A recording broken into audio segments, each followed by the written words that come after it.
एक मोठी बातमी बघूयात नवी दिल्लीतून। अजित पवार विमान अपघात प्रकरणातली ही मोठी बातमी। विमानातील दोन्ही रेकॉर्डवरती उच्च तापमानाचा आगीचा दुष्परिणाम झाल्याची माहिती मिळतेय।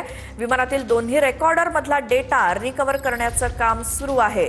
ज्या देशात विमानाची बांधणी झाली त्या देशातील अधिकृत प्रतिनिधींकडनं माहिती मागवलेली आहे। AAIB एअर ॲक्सिडेंट इन्व्हेस्टिगेशन ब्युरोनं तशी माहिती दिली आहे। अधिक माहितीसाठी जाऊयात नवी दिल्लीतून आमचे प्रतिनिधी प्रमोद जगताप आपल्या सोबत आहेत। प्रमोद, जो व्हॉइस रेकॉर्ड होतो विमानामध्ये काही जे डिस्कशन असेल किंवा जो काही आवाज त्या संदर्भात काय माहिती मिळते आहे?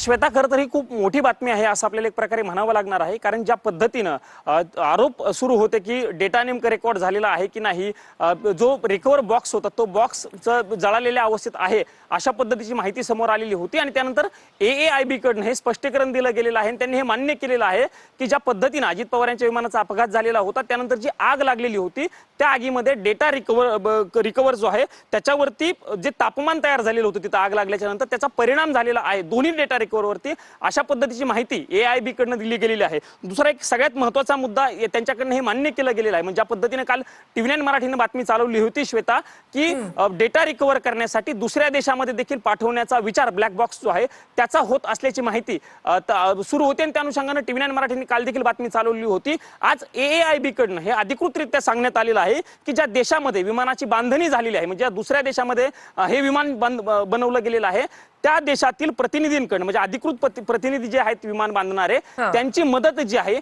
ती डेटा रिकव्हर करण्यासाठी घेतली गेलेली आहे। ही खूप मोठी आणि महत्त्वाची बातमी आहे असं आपल्याला एक प्रकारे म्हणावं लागणार आहे। त्यांच्याकडनं हेही सांगितलं गेलेलं आहे की डेटा जो आहे तो एकातील रिकव्हर केला गेला आहे, रिकव्हर करण्याचं काम काही प्रमाणामध्ये अजून सुरू आहे अशाही पद्धतीची त्यांच्याकडनं माहिती दिली गेलेली आहे। त्यामुळे या रिकव्हर झालेल्या डेटामधनं नेमकं कशा पद्धतीने माहिती समोर येते हे बघावं लागणार आहे। कारण श्वेता, ज्या पद्धतीनं रोहित पवार मागच्या काही दिवसांपासून सातत्यानं आरोप करत आहेत ते उद्या या अनुषंगाने पत्रकार परिषद देखील घेणार होते, पण त्यापूर्वी खरं तर AAIB बिलकुल प्रमोद, धन्यवाद या सगळ्या माहितीसाठी। त्यामुळे रेकॉर्डमधला डेटा रिकव्हर करण्याचं काम सध्या सुरू आहे।